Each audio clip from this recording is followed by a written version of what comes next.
What's up, you guys? Sean Ross Sapp here for the Fightful.com podcast for July 27th, brought to you by DraftBeast.com.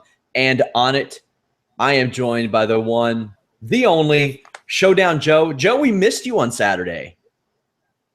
I missed you guys, man. It was a hectic week for me, and that weekend was kind of interesting. But, man, when I came back home, and for those that don't know, Sean obviously knows, I was away with the family, but, you know, been involved in mixed martial arts and UFC for so long. My heart was actually at home, wondering what is happening in that octagon, especially in that women's main event. And we all know that, Sean, a fair amount of people watched that event. Yeah, one of the most watched, I think it's the most watched summer UFC show on Fox ever, which I didn't expect, Joe. This was, to people like you and I, at least as it pertained to star power, not the strongest of shows. But apparently people were interested. They didn't have anything else going on. They wanted to watch Holly Holm. Something happened because, and I'll say this, even for our own show, I was blown away with the numbers that it did. I was shocked when I saw that, and it reached like the levels of what our WWE draft show did, and that was one of the most anticipated shows that we've had for the podcast so far. Were you surprised by these numbers? I know I was. Yeah, to be honest, yeah. I mean, take nothing away from all the fighters that were on the card, but is it lightning in a bottle, perhaps? I mean, is Holly Holm now really a legit, mainstream name? I mean, yeah, she defeated Ronda Rousey. She did get some notoriety in terms of popularity and whatnot, and people know, quote unquote, who Holly Holm is.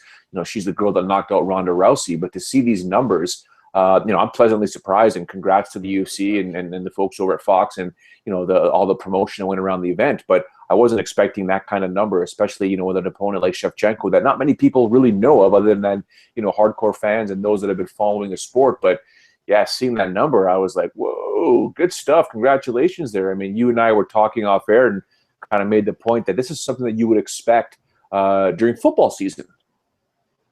Yeah, and this is the best, I think it's the second best non-football season number they've ever done, behind Gilbert Melendez versus Ben Henderson, which was a title fight. And by then, Ben Henderson had kind of already been established as a player in the UFC.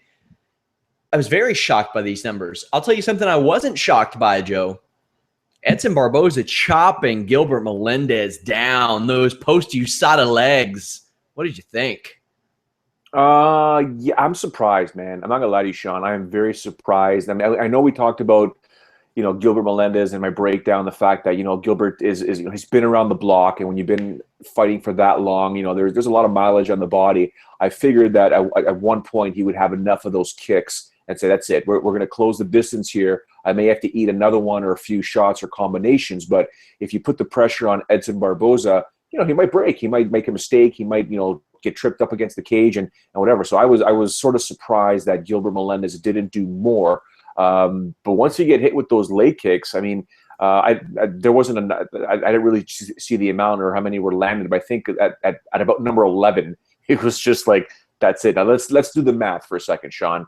11 baseball bats to your leg. Not just sitting there taking them, but moving forward, moving back, moving to your left, moving to your right, and then whammo, you get hit with a baseball bat. Because let's face it, this is a guy whose shins are conditioned hard as rock and can absolutely do tons of damage, as we can see in so many of his fights. But a guy like Gilbert Melendez, who's been around the block, who's that experienced, I figured would have some way said, okay, that's it. That's enough. We're going to take this. Because I'm not going to lie to you. I mean, other than Thiago Alves, Gilbert Melendez has my favorite type of striking style. It's just pure gangster. It's that California style. It's just like, whatever, we're going to tangle. And you said it the best during the last podcast that we spoke about that. He'll fight to whoever's level. If you want to stand and bang, he's going to stand and bang. But not a good idea with Edson Barboza.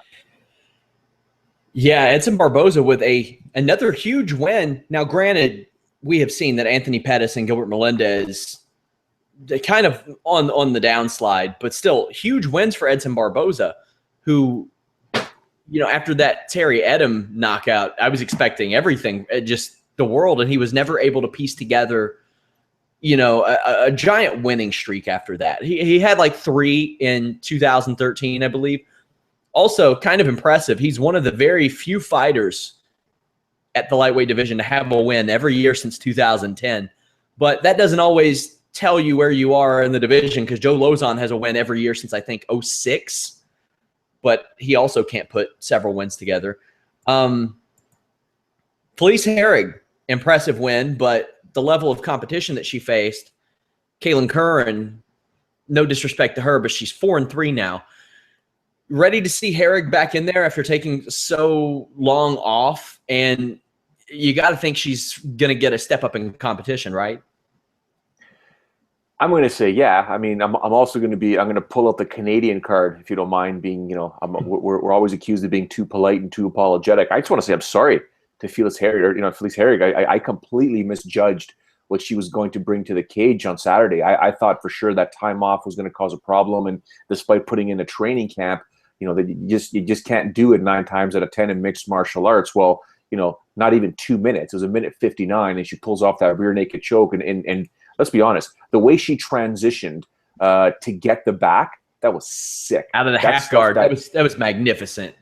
That was beautiful. Yeah, that's the stuff that you watch on, and you're like, when I go back to class on Monday, I'm going to show this video to my instructor, and we need to drill this, and we need to drill this over and over and over again. I want to see what my my partner does, or when I'm sparring with someone, what they do for me to able to do that, especially the old Hickson Gracie sort of analogy, flow like water sort of thing, or that's Bruce Lee. But what was Hickson's? I almost forgot it now, but it had to do with something. In essence, don't fight ever. Yeah.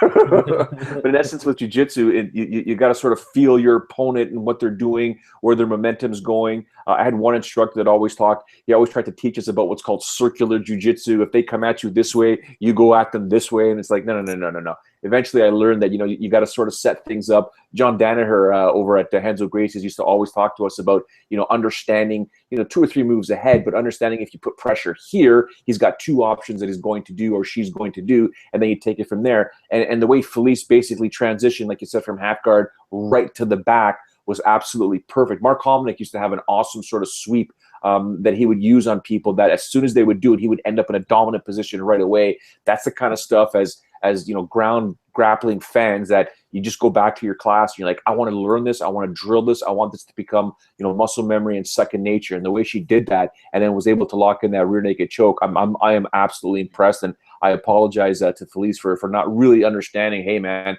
her game is still tight right now. In that same light, I have to apologize to Eddie Wineland. I thought he was done. As I mentioned, I thought he had 1 foot out the door. Admittedly, I think he did have 1 foot out the door as recently as a couple of years ago. He stepped in, defeated Frankie Saenz. I guess you could say that he saw all the signs, right? Absolutely correct. Every podcast. You got to have one every podcast, right? No, but listen, Eddie did good, man. Let's be honest. I mean, it was the way he throws those punches, the way he bases, and the way he launch hacks, you figure after a round and a half, and he's getting up there in age at 135, how much more power is he going to have left? Well, he did it in the 3rd round, Sean. That's pretty impressive if you ask me. I mean, what's it really mean defeating a guy like Frankie in this division right now? It doesn't mean too much, but, it still keeps him there, and he's got another paycheck coming for sure. Eddie Wineland moved up to number 12 in those UFC rankings. Gilbert Melendez popped back in them, but at 14, do you think that's a right place to have Gilbert Melendez? He hasn't won in 3 years. The only person he's beaten in the UFC is Diego Sanchez. He's 1-3 now. To hear that type of those information, rankings, but still. No, it's not just the rankings. It's the fact that Gilbert Melendez 1-3 in the UFC, and the only guy he's defeated was Diego Sanchez in what was really a contract fight, because that was the last fight on his contract. He was on his way to Bellator, almost signed, sealed, and delivered. Exceptional negotiations on his management part to eventually not have him go to Bellator. Basically, use the Bellator card to eventually get Gil onto the Ultimate Fighter, a title shot. And then he loses that title shot. But the fact of the matter is, he's 1-3 in the UFC. I would have never, in my wildest imagination, my wildest dreams, would have ever thought that Gilbert would have been there. I mean, at number 14, oh man, it's tough to say. I mean, do you think he should be higher than Ali Quinta and Beneil Dariush? I mean, and Will Brooks? I don't. He's been around, but he's 1-3. It's tough to say, but It's almost, I mean, what do you do with Gilbert Melendez right now, right? In my opinion, the ranking should be more of the "what have you done for me lately" thing, and lend some credence to their past accomplishments. But we're about to talk about Francis Ngannou. He did not crack the heavyweight top 15. He's 3-0 in the company. He may very well soon, though, because Brock Lesnar and Frank Mir are in those rankings, and they will probably be dropped on suspensions, technicalities. He, like I said last week, humans are not supposed to look like this guy does. As one of our writers tweeted, he thinks that a USADA agent just like slips a note underneath the door to Francis and says, "Nah, you're good. Just please leave me alone. You're good. We're straight here." Yeah, I mean, it's funny as it sounds. I mean, tell me this: when he was fighting Mihajlovic, what was going through your mind when Francis was basically stalking him? It was a stalking. It was a stalking. It really was. That poor man is what I thought. I was watching and I'm like, I've seen this before. I've seen this in other weight classes, but when it's a heavyweight doing it and he's just stalking and he's just bringing him closer and closer to the cage. He's just waiting. He's waiting to explode, and then bang, he does what he has to do. And then when that thing hit the ground, I was like, this is not pretty. I mean, 94 seconds of hell. Here we go. Yeah, as soon as he got in there, Mihajlovic looked like he wanted out. But, he's a pro fighter. He's not going to just tap out to being stalked. Although, I will say, everybody's seen the gym pretenders, right? The guys that come in and they're trying to impress people. We had this guy in our gym. Well, not in our gym, who would run around town saying, yada, yada, yada, I train with them. I have a video of me tapping him out to a full guard. That's full scary guard. Position, man. That's a scary position. Yeah, yeah. I closed it. I tightened it. He tapped. It got better because, none of us like this guy. I was like, well, it doesn't get any more embarrassing than that. He took an MMA fight. He did not train with us, anything of that nature. He trained with a Dim Mak guy, which should tell you, I got to say this. He trained Dim Mak. So the person that he fought 3 years ago may die any day now, just based on the touch. But he got in the cage. He tried to apply a front choke, and instead of arching his back, it was a standing. He tried to apply a standing guillotine. He tried to slide down to the ground, and the guy popped his head out. And as soon as the guy popped his head out, the gym pretender waved off the fight, and he's like, "I'm done."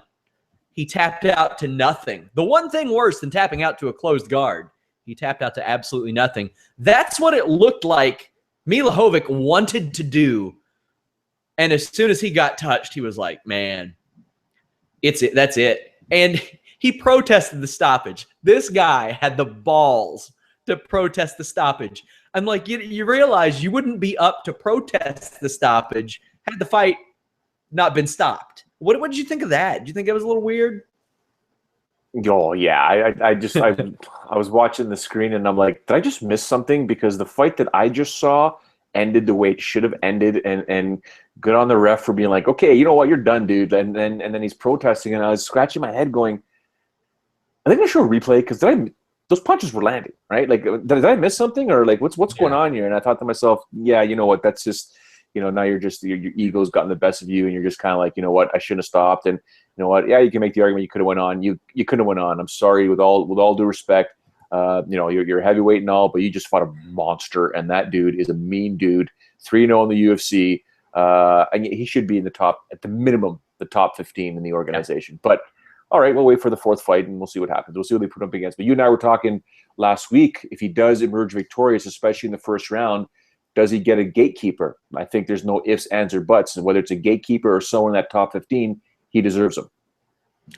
Yeah, I would not be against him fighting like a Magomedov or a Stefan Struve or somebody of that nature. I would not put him up against like a Roy Nelson, somebody who has been losing a lot lately. Like I think Roy Nelson has won like one of his last 5 fights. I wouldn't risk his loss coming at the hands of somebody like that. I'd rather it be a young guy like Struve or somebody on a winning streak like Magomedov. That way they can get some benefit from it. Now, you wrote about it in your exclusive feature for Fightful.com. By the way, guys, Visit Fightful.com, share the page, Twitter, Facebook, Reddit. Go to your family gathering this weekend. Stand up on a picnic table and say, guys, listen, I brought my tablet. Shut up and stop eating sandwiches. Let's go to Fightful.com. That's where we need to be. Wrestling, MMA, boxing, all of it. If you have dead friends, dig them up. I don't care. It's illegal, technically. Is it illegal in Canada, Joe? I swear I'm not. What are you doing? That's awesome. Is it illegal? Talk about an endorsement.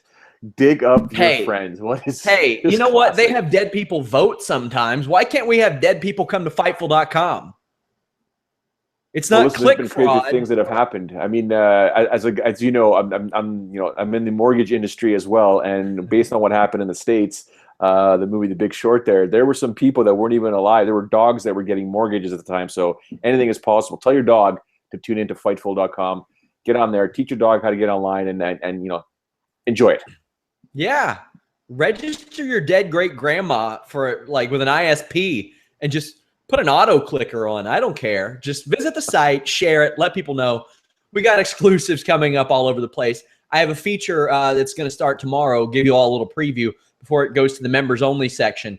Wikipedia true or false with TNA star EC3. Joe, as you know, Wikipedia, not the most reliable source in the world. And I interview MMA fighters, pro wrestlers. We run down their Wikipedia pages. And thus far, none of them have been completely factual. If you can believe that. Shocking, right? Have you ever been on the UFC event page during fight night when a fight comes to an end, especially a beatdown, and you see some of the stuff that people write on there? Oh, yeah. I used to keep the best was Dennis Hallman, the night of the Speedo. Yeah. Oh gosh, it was the greatest. But I used to keep a screenshot folder full of funny Wikipedia things. I should have kept it and done it as a feature for the site too. Like there was one time I saw where after a fight, somebody put in their bio that the fighter was a bad tipper at restaurants. And I was like, clever, crafty. There were a couple of boats. I remember sitting octagon side and just double checking certain things, and Wikipedia come up, and I was just wanting to make sure I had some stuff that was not making sense, and I'm like, no, I'm not going to use this. But then I kind of scrolled, and I saw it in red font the way somebody had won a dominant fight, and to say it was a sexual innuendo would be an understatement. But donkey punch? It was way worse than that. Way worse than that. Way worse. I remember a donkey punch being on one. Either way, exclusively for Fightful.com, you wrote about the disarray in the women's 135-pound division. Now, let me pull up these rankings again, but it is a mess. It is a mess. And I don't know if it's a good – I mean, if the ratings are any indication, it's a good thing. But you run through 1 through 7, or the top 7 women, Nunes, Tate, Rousey, Shevchenko, Holm, Zingano among those, McMahon. With the exception of Juliana Pena, it is a revolving door, a carousel. Each one of these women has something that the other woman does not have. And like I said, with the exception of Juliana Pena, will we have a dominant champion? I mean, she's been beaten as well, but not since she came to the UFC. This is just unreal. And this is what I was saying in the article, that for the next, 6 months, maybe more, these bouts are going to be fantastic because some way, somehow, you have to assume it's going to even itself out. Someone is going to emerge from this incredible pack of ladies. It should be dominant. And, congratulations to Ronda Rousey for moving up in the rankings one spot. Didn't even compete. But, that's another story altogether. I can write something about that too. But you take a look at the ladies that are on here. I mean, do we really think Amanda's going to go on a run here? I don't believe so. I mean, the talent in this division can see, this makes MMA math absolutely just crazy. I mean, you see what's going on here, but, Juliana Pena's got some serious opportunity here to really, she could be next in line here. I mean, I'd like to see Shevchenko get that rematch with Amanda based on the fact that she defeated Holly, maybe a #1 contender bout versus Miesha Tate. I mean, there's so many different matchups that you can make here that you take a look at the rest of 2016, maybe even early 2017, and this division is going to be on fire. Now, I don't know if I got a chance to speak to you about this. I can't remember if this happened Wednesday or Thursday, but I wrote a feature on it about Cyborg declaring that she said that she wanted her own weight class, 145 pounds in the UFC, to which I said, you already have your own weight class in the UFC. It's 140 pounds. And I ran up and down the list of 145 pounders. Included in that top 10 was Peggy Morgan. And again, no disrespect to any of these people. She's 4-3, and she's in the top 10. You have a woman at number 13, 2-0. You have another woman in the top 10 who said, screw this, I'm going to 135 and fighting Jessamine Duke this Friday. Keep in mind, the big fight for Cyborg at 145 for a while was India Gomez, and she dropped to 135 and got mollywopped twice, which I thought was well-deserved after her comment about UFC fighters being strippers, and never really fought again. Her reasoning was that a lot of these women fought at 145 before. Yeah, a lot of these women fought at 145 when they probably should have been fighting at 125. And many of these women should be fighting at 125. What is your take on this? I mean, she's already cost herself millions of dollars. Millions of dollars. She is a special talent and has a special opportunity that they have amended the rules for already. What do you make of her request here? She's not going to get it. Sorry, hate to break it to you. Because what is the point of building Cyborg against, what is the point of building Cyborg as this absolute destroyer at 145 pounds or 140 pounds when the people will actually look at the talent level, the disparity between her and everybody else, and be like, well, there's no real contenders, and it'll always be the same thing. She has to drop to 135. There has to be a catchweight fight. It's going to always be that argument. Now, physically, if she can't make 135 pounds, just this conversation needs to end. I mean, I've seen her before. She's she was probably not on natural enhancements, if you know what I'm saying. She was pretty big. She was big. Sure. I've seen her in person. She's muscular to say the least. Maybe she cannot make 135 pounds legit. We've seen her make 140. And you and I might, not you and I, but most people would be like, even. Yeah, what is an extra 4 pounds? 4 pounds is a lot. It is. If the physical stature of a human being to get to a certain weight is to a point of suffering, it's just not going to happen. I'd love to see her make 135 because at the very end of my article, if you haven't read it, I kind of hint to that. You think this is a mess right now, add Cyborg into this 135-pound division, and you really see a mess as to what's going to happen. Now, if she can't make the weight, Sean, this is a moot point. It's just there's no point in even discussing it. But when like you said, 139, she's made 140. Can there be some way where she can figure out nutrition-wise or something to say, you know what, how can I get to 135? Because the amount of money that she could have made up until this point, and this is something that we talk about, I've been talking about for ages. I've had this conversation with every single athlete I've ever come across, especially on Canadian soil, especially guys like Rory McDonald and these young guys that were coming up on the day. Your career, if you look at the day you were born and the day that you die, let's say you hope to live 90, 100 years old, your mixed martial arts career is this big. That's a window of an opportunity to make as much money as you can possibly make and get some notoriety and get some, what's called the Conor McGregor factor, the Chael Sonnen factor, and get as much money as you can possibly get, because before you know it, even George St. Pierre said, I'm done. That's it. I've maximized the amount of money. I'm not taking any more punishment. Cyborg one day, knock on wood, hopefully doesn't, but one day it might wake up and be like, I only did this when I was in my late 20s or my early 30s. I would have been a multimillionaire.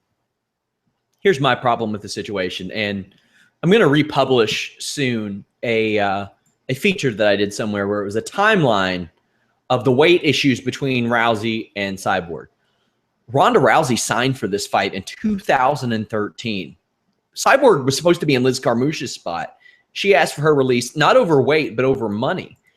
This has been widely reported. So Ronda Rousey, and at that point, I worry about what could have happened. I mean, Cyborg could have just mopped the floor with her at that point. A year later, she committed to making that weight. She went on Inside MMA and said, I'm making the weight. I'm ready. She had every MMA nutritionist knocking at her door because every single one of those guys wanted to be the person that got Cyborg to 135, offering their services up, as they should have been. It never happened. Her fight at 140 never happened. Kind of went back on her word to Invicta a couple of times. Finally, she gets her 140 fight in the UFC. Jermaine Durandamy jumps at the opportunity to fight Cyborg. Somebody who I think would be a good fight for Cyborg. UFC's ready to make it. Cyborg's like, nah, not interested in that. Sorry. She had the opportunity, and now, you know, she wants this. She wants her own division. She's got her own division, and she has people that are offering to fight her at 140, and she doesn't want anything to do with it. And I'm not sure why. It's not because it's not for lack of talent, Joe. Okay. It's been widely reported. Totally understand that. I get it. It's a situation that, you know, many people, when you speak to them, it doesn't make sense. None of it makes sense. And I can go back to the one thing you were talking about Ronda Rousey and Cyborg potentially competing way back when. Based on my intel, based on talking to people at the UFC back then, that is not a fight the UFC would have liked to have put on. There's one money fight, or there's multiple money fights. There's the ability to build a star, let that star's shine continue to go on, because eventually it will come to an end. The UFC probably didn't want, I'm not saying the UFC as in Dana White, or I'm just saying as an organization, as an entity, as a business, probably didn't want to see Ronda Rousey go down to Holly Holm like that. They were probably thinking, let Ronda Rousey be this massive star that continues to get massive pay-per-view ratings for us, which means lots and lots and lots of money, especially with merchandising and Fight Pass stuff and TV shows and appearances on late-night television. Let her run this ride, and when the time has come, when she thinks she's going to be done, we'll put her up against Cyborg. Cyborg wins that fight, hypothetically speaking. She becomes a new champion. She goes on a dominant run. They make lots of money from her. The way it sort of all boiled down was something the UFC may be thinking, saw this coming, didn't really want it to happen, but it is what it is right now, because the fact that Ronda Rousey loses to Holly Holm, Holm loses to Miesha Tate loses to Amanda Nunes. This is not what they'd envisioned for this division. It had been much sweeter potentially for Rousey to continue on this run, then potentially lose to Cyborg and let Cyborg go on a run. But Justino doesn't want to really make that 135 pounds. Apparently, maybe she can't. I will give her the benefit of the doubt. I have heard from other circles that she can make the weight. I've also heard from people close to her, it's impossible. She can't. So even I'm getting mixed messages right now. Not that I'm this, MMA insider or analyst guru. I've gotten mixed information before from people that have trained with Cyborg, people around Cyborg. So we'll see what happens in the future. But I'll tell you this, like I said before, Sean, time is running out. You don't get any younger in life. I'm cool with her fighting at 140. I think she is special enough to compete at that weight and the UFC to justify it. I think she attracts enough people for them to justify that. And if there are women that are willing to do that, even a person who, again, should be fighting at 125 and is barely 500 like Leslie Smith, let him do it. Let him do it. But 145, can't get this guy behind that. Now, Shane Carwin says he's coming back. Former UFC interim heavyweight champion. Used to blink at people and put them to sleep. I'll tell you the big fight I'm interested in here. Shane Carwin versus USADA. Interesting. I wonder who wins that one. Man. You know what? If he can come back and he can pass those drug tests, cool, man. There are other 40-plus guys in the UFC heavyweight division. And given how crazy that division is, I don't doubt that he could beat one or two of them. But what did you make of him? I mean, he threw his hat in the ring as it pertained to Brock Lesnar. But What do you think? Is it going to happen? And if so, does it do anything for you?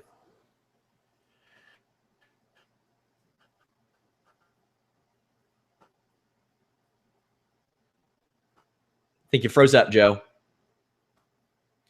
We will get Joe back shortly, hopefully. To be honest with you, not really. It doesn't do much anymore.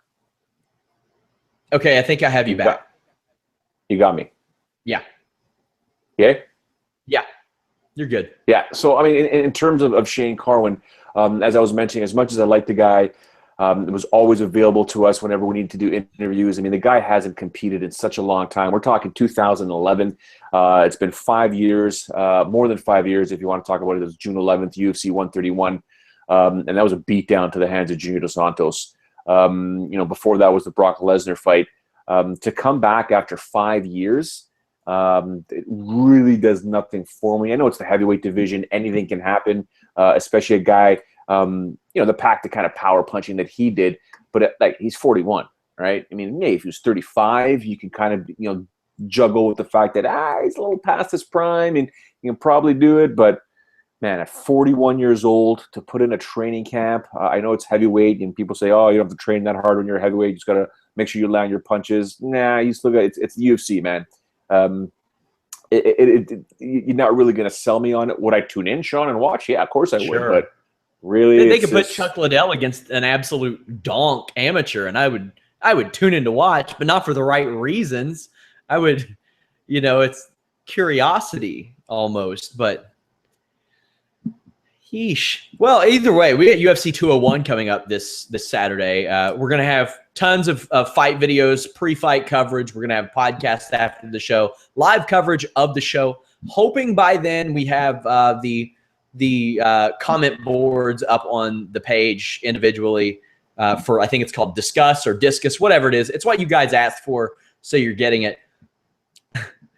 My main question: is Nikita Krylov going to pull off a miracle and somehow piece together 5 wins in a row? It won't be a miracle if he beats Ed Herman. I think it's a miracle that he would win 5 fights in a row. This is a guy who tapped out to a Von Flue choke, mind you, in the UFC. Von Flue choke. Didn't know to not give up the guillotine when somebody was in side control. Yeah, I mean, if I shouldn't be saying this about a UFC fighter, Sean, but you shouldn't tap out to a Von Flue choke in the UFC. I'm just saying, let go. Let go of the guillotine. Let go of the guillotine. It sucks. You're trapped in side control. Let go. But he's pulled off 4 victories since then. Finishes. None of them have gone. Yeah, they're all finishes, right? And you know what? I think I'm going to go on a limb here, Sean. I think he's actually going to do it. I think he's going to pull off this victory. As crazy as it sounds, I mean, this is a guy that's fought at heavyweight, right? I mean, this is ridiculous. I think he's actually going to pull it off. Anything can happen. Crazier things have happened in mixed martial arts, but yeah, I sincerely think he's actually going to do it. 185, or sorry, it's 205. Yeah, that Herman. This guy knocked out. This guy knocked out Walt Harris in 25 seconds. Can you imagine? Yeah, I know. I mean, for some reason, my brain was thinking middleweight with the whole Ed Herman thing. But I think Krylov's going to do it, man. I really, really think he's going to do it. I mean, he's just a funny cat as is. But the Al Capone picture. Yeah, man. Like that. I think he's just a cool cat. But he's 24 years old right now. I mean, that's and Ed's 35.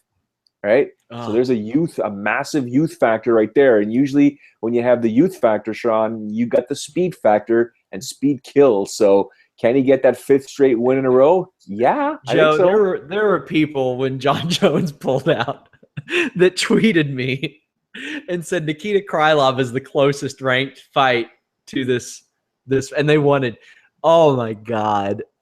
Could you have imagined Daniel Cormier versus Nikita Krylov? Epic pay-per-view numbers right there, bud. Epic. I have a tear in my eye thinking about this. Oh, that could have been so hilariously horrible. And my friend Corey Cropper, a friend of mine, helped me get into MMA. sarcastically, like, is a fan of Nikita Krylov. He says it's not sarcastically, but it better be. Ross Pearson, Jorge Masvidal. I'm excited for this one. I would watch Jorge Masvidal fight an army of brooms. He's a bad dude. He's always going to be a bad dude. Unfortunately, he's a degenerate. He's an absolute degenerate gambler. I don't know if you've ever seen some of the Genghis Khan videos. I mean, the guy will bet on anything. Like he did a Q&A on Twitter today, and he said, let's not ask any questions. They'll have the IRS showing up at my house. Such an absolute mess. I love that guy so much. He's just crazy.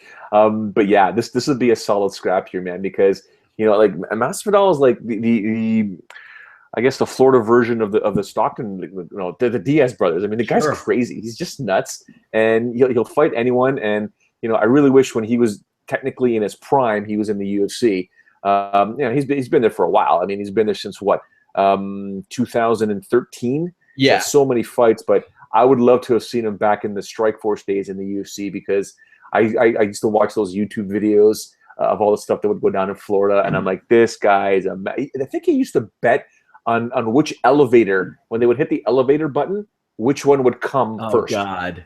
Anything, right? And I know other guys that have done that in Vegas. I mean, it's the guy is crazy. But, hey, man, fighting a guy like Ross Pearson, this is no joke. You know, I know Ross has taken this on relatively short notice. Well, it is short notice. But, yeah, I think it's going to be a good scrap. I'm going to give, obviously, the edge right now to Masvidal. But yeah, like you said, I'd love watching this guy fight. He's fantastic. He's won one of his last 4 fights, but that's very deceptive. His 3 losses are by split decision.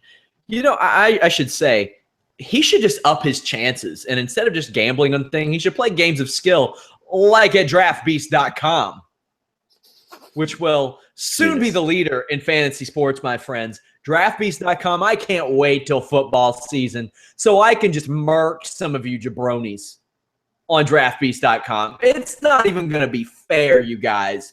Draftbeast.com is where you can find me on Sundays. I may not even watch WWE pay-per-views on Sundays. I'm going to be so into draftbeast.com. And you know what, Joe? I will go out on a limb, and I will say I am the Brock Lesnar of fantasy sports over at draftbeast.com. You want to know why that is? I want to know why. Now, I'm not going to test positive for anything, but I have some performance enhancers, and it's these folks at Onnit. That Onnit Alpha Brain. I get on that Draft Beast, and I pop my Alpha Brain. I'm just probably an unsafe amount, to be completely honest with you.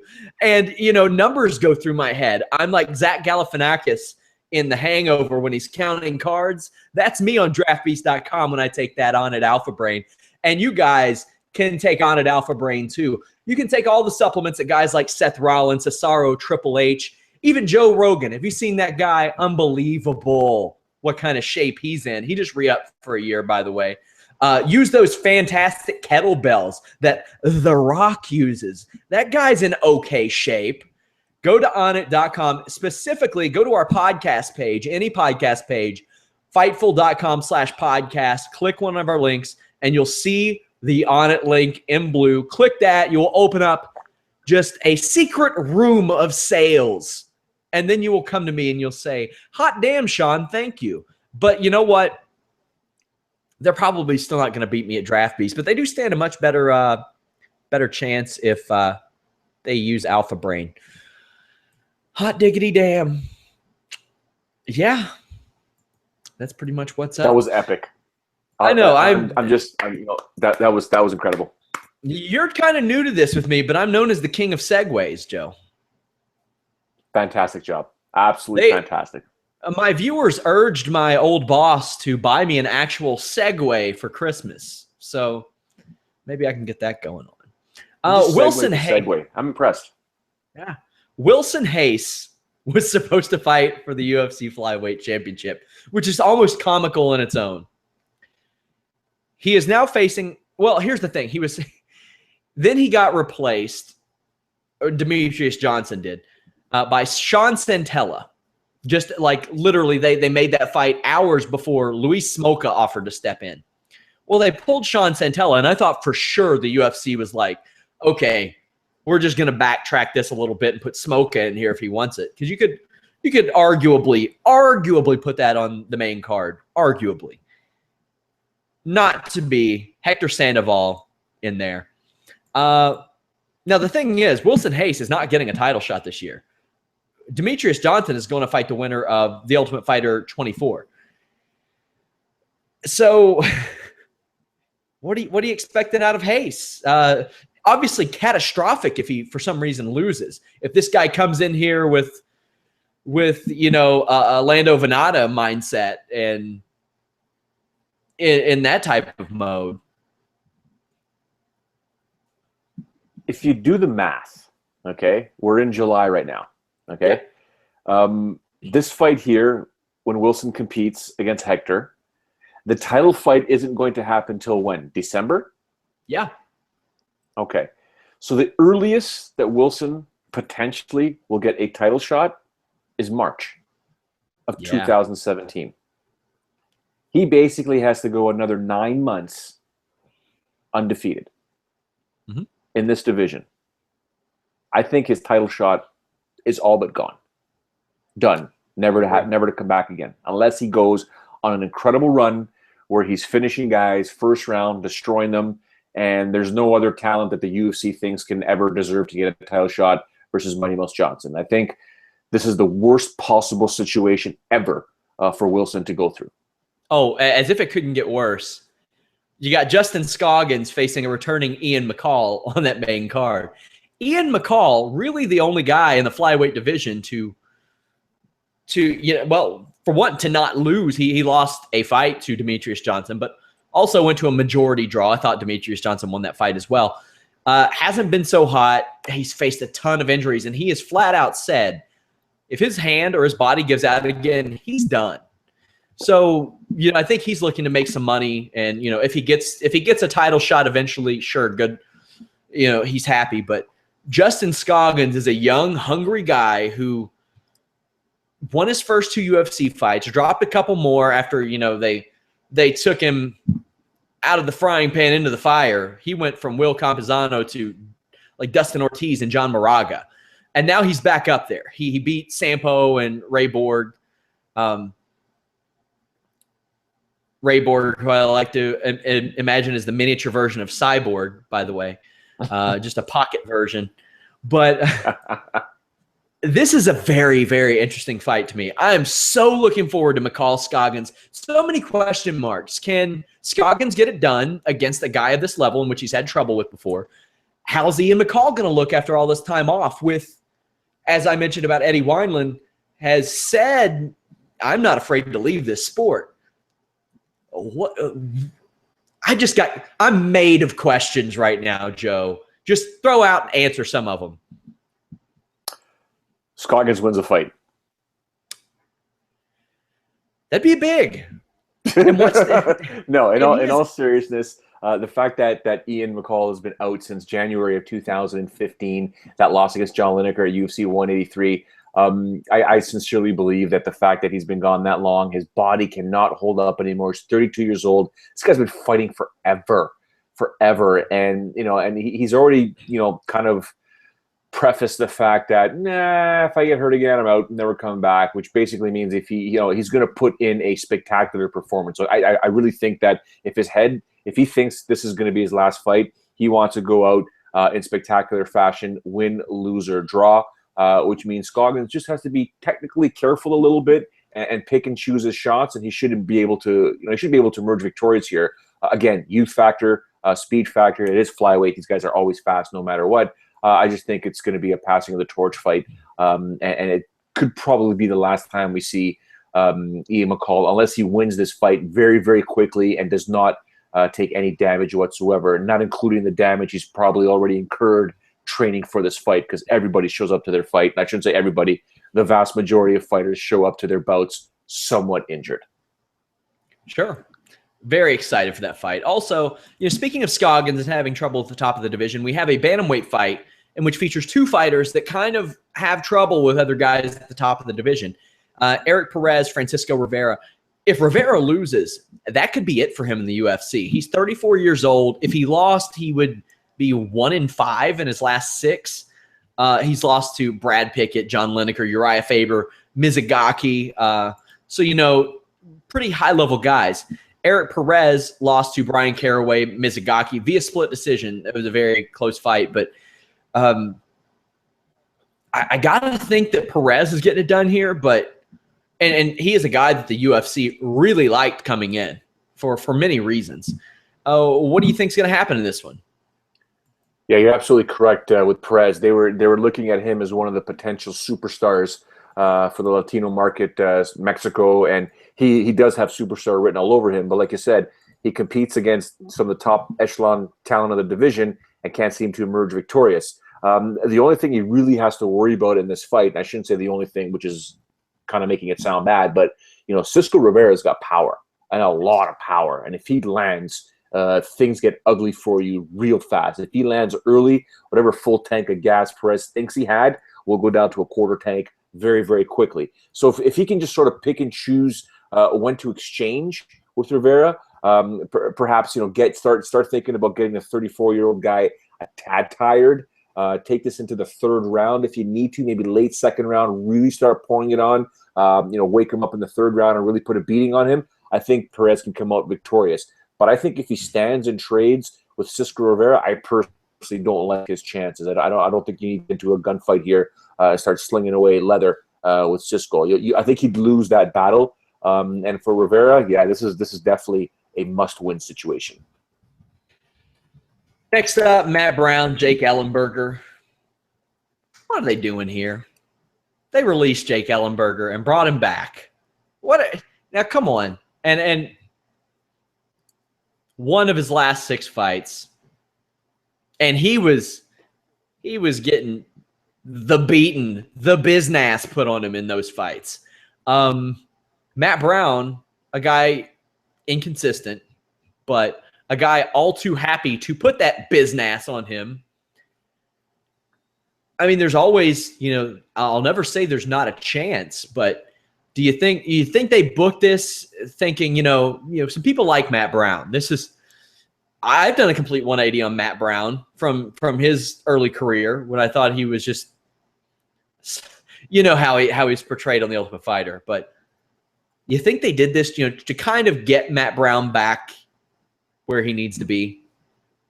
I think there's no ifs, ands, or buts. I mean, yeah, I think so. Ellenberger's had 42 fights or 44 fights in his career.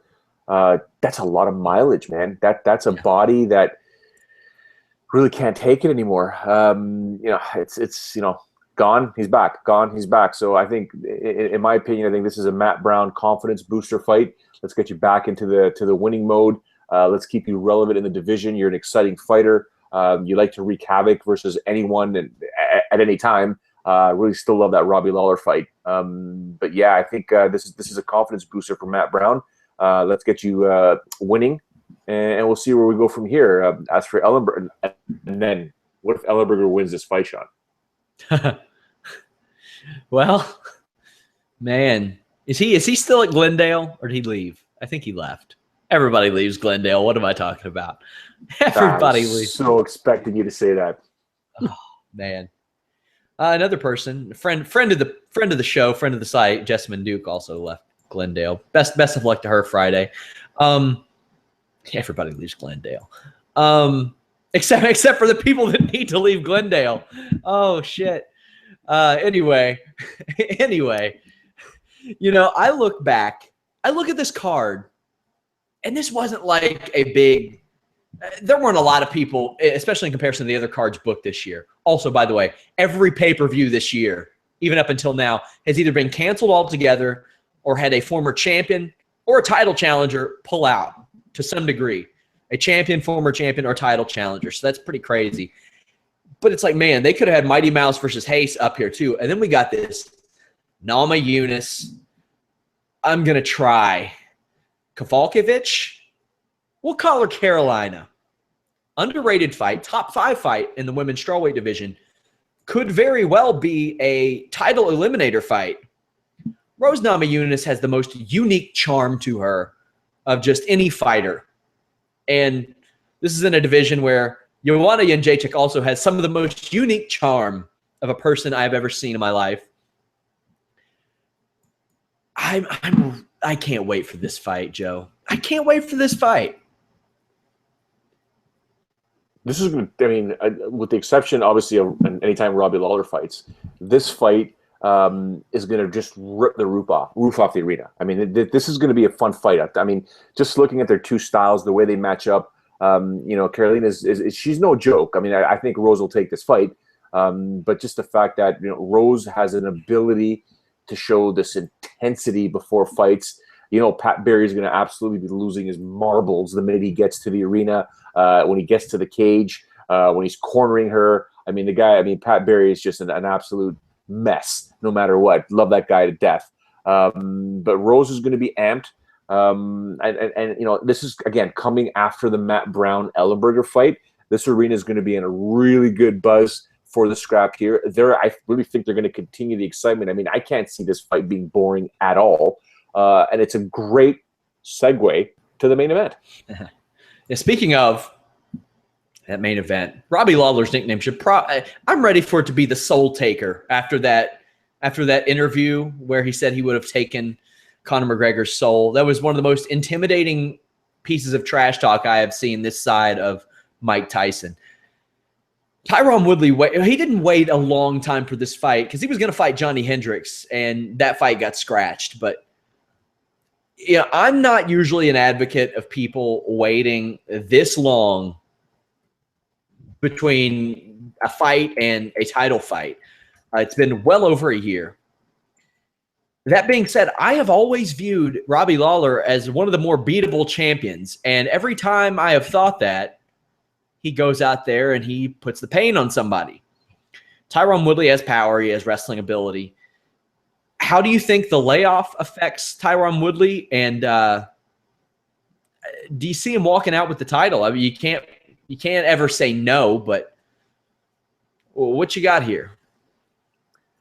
You have to assume, being American top team members, that some way, somehow, their paths would have crossed in the gym, sparring, or did they always have some sort of agreement? Look, we're in the same division. We technically shouldn't be sparring each other because one day we're going to meet. I don't know. But the fact that Tyron Woodley would sign on the dotted line, it's a title fight in the UFC. You probably should accept it, whether you think the other fighter is better than you or not. You really can't pass up that opportunity. But like you said, Robbie Lawler is on this just weird run that a lot of people would come up to me and say, yeah, now that you saw this year, you're going to see why Robbie Lawler is on this run. We're going to really find this out. Well, guess what? Hasn't been caught for anything. Continues to do what he has to do at his age.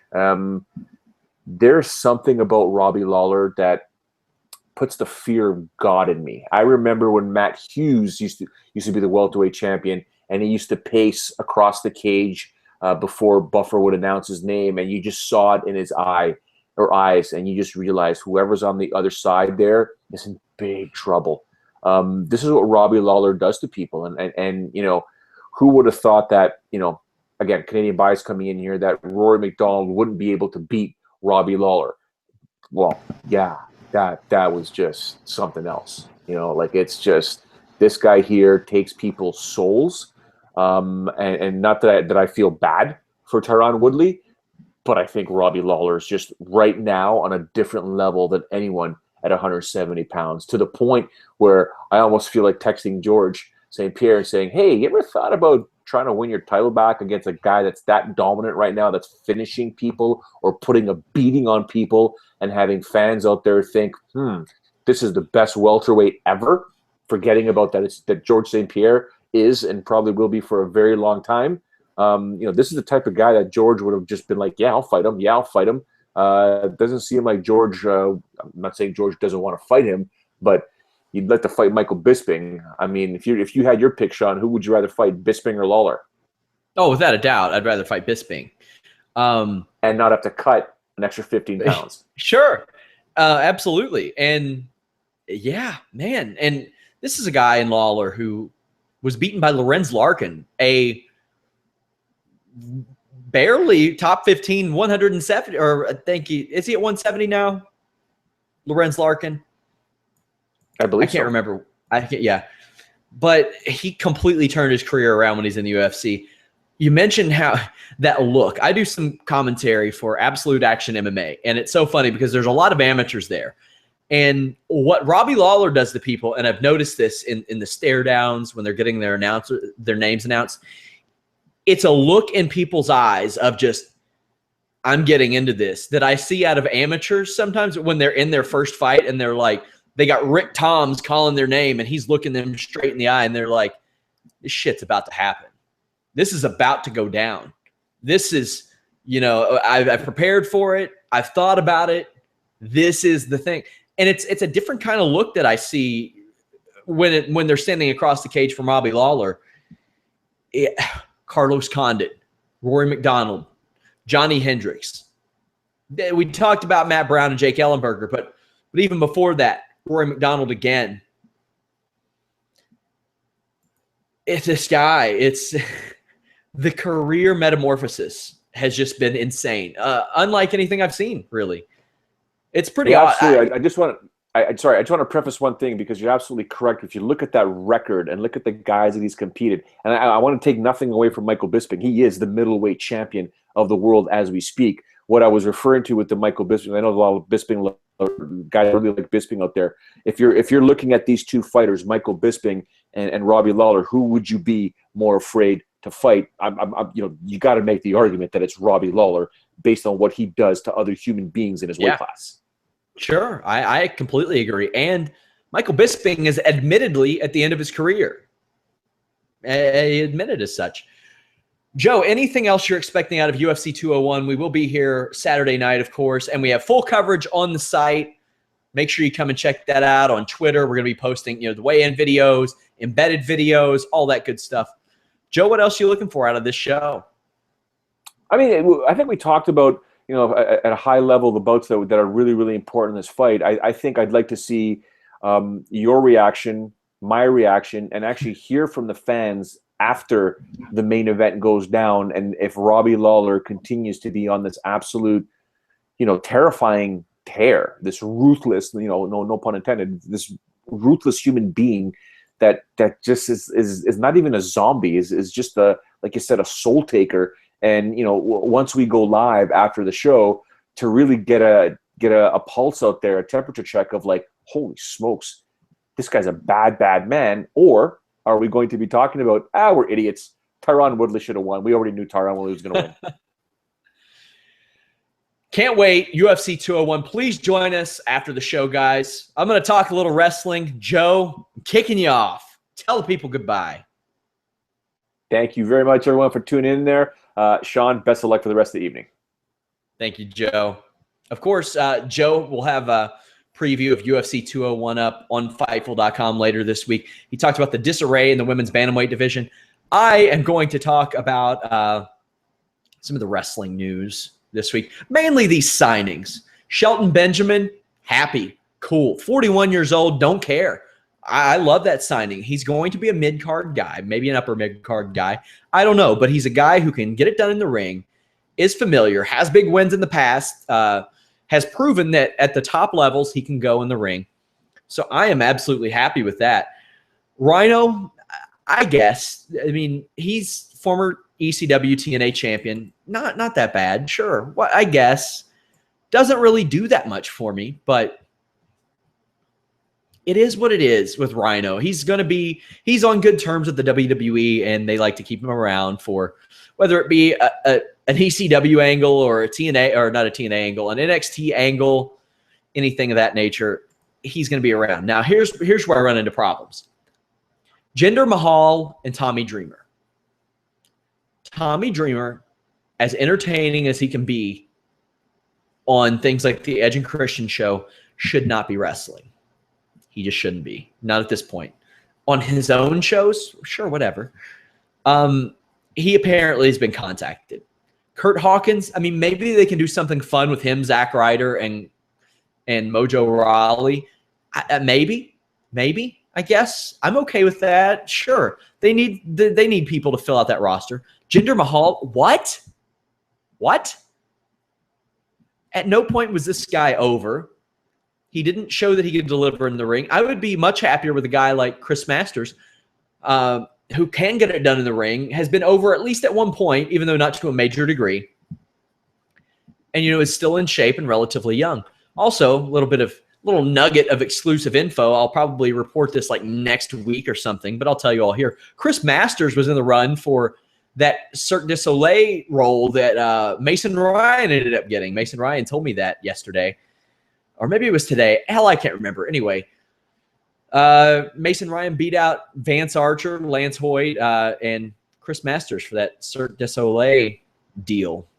Probably drop that next week. Why not? Anyway, other names that have been apparently contacted. MVP Melina Carlito. Thumbs up to all three of those. Melina was never like the greatest worker, but she's an okay character. I'm cool with that. She's fine. Sure. MVP, I would love him and Shelton Benjamin in like an angry old man tag team. Imagine that against American Alpha. That'd be cool. I would love like Ziggler to lead a little heel stable of Ziggler, MVP, and Shelton Benjamin, where Ziggler's the singles guy, MVP and Shelton are the tag guys, or whatever. I would love that as three guys that were kind of overlooked. I loved MVP's feud with Matt Hardy, one of my all-time favorites. Carlito, I like that too. If you all see, go to our YouTube page. By the way, subscribe, guys. Subscribe to our YouTube page. Go to Fightful.com, get registered. Soon, all of our exclusive info will be members only. It is absolutely free to sign up. Free, no credit card, anything like that. You'll have access to our forums that launch soon, as well as our Wikipedia True or False, Showdown Joe and Vince Russo's columns. We might put some of the podcasts on there too, or do exclusive podcasts.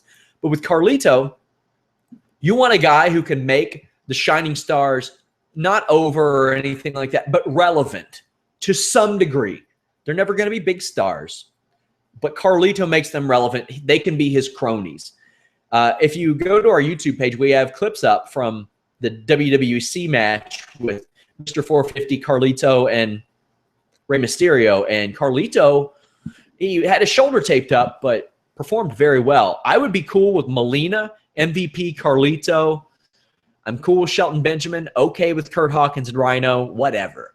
But also Steven Richards was approached, but I heard that was for an NXT job. And yeah, that'd be great. He got really, really over in that right to censor gimmick. He's played as a face, as a heel. He's literally played as other people. So if he were at NXT, he would be a good addition. Yeah, I watched NXT tonight, by the way. Okay show. I wanted to touch on it briefly before we went. Cruiserweight Classic was fantastic. Zack Sabre Jr. is incredible. Love watching Zack Sabre Jr. every time. And I had somebody on Twitter that just sent me the question, Sean, will you well, they kind of made a statement, not a question. Zack Sabre Jr. motivates me. Zack Sabre Jr. should motivate you. If you're an indie wrestler, the things that guy can do are great. Kota Ibushi on NXT, love that. Don't know what in the hell they're doing with Blake and Murphy. Hopefully that they are so bad as singles that they are forced to tag again because they need each other. They really do. Booker T bringing Kurt Angle to his promotion. I might be talking to Booker T soon, guys. So send me some questions to Twitter. I'm going to ask him about like some backstage fights, cool stuff like that. And of course, reality of wrestling that comes back. Also, the Dudley Boys re-signed. Good. Good. I think they are more than useful. And with a brand split, they are needed. Guys, I am back tomorrow at 1 p.m. Eastern with Vince Russo. It's happening. Me and Vince are talking this Finn Balor thing.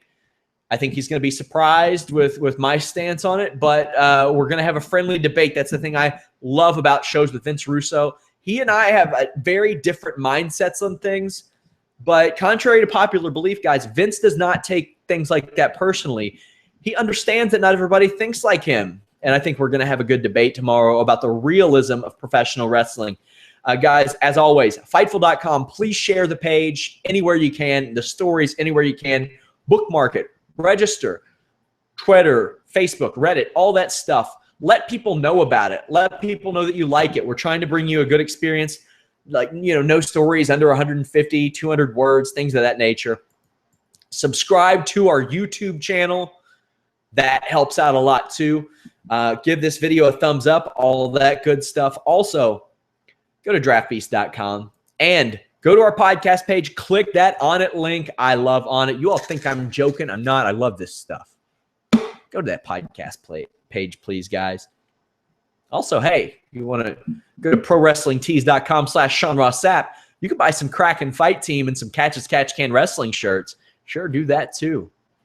Pretty proud of that design. I think we have the most badass logo in all of MMA for the Kraken Fight Team. Somebody says, I'll answer one question real quick. Somebody says, why not bring up Bobby Roode to SmackDown? I'd be cool with that. Sure. Sure, I think they need him on NXT, though. I think he really helps NXT.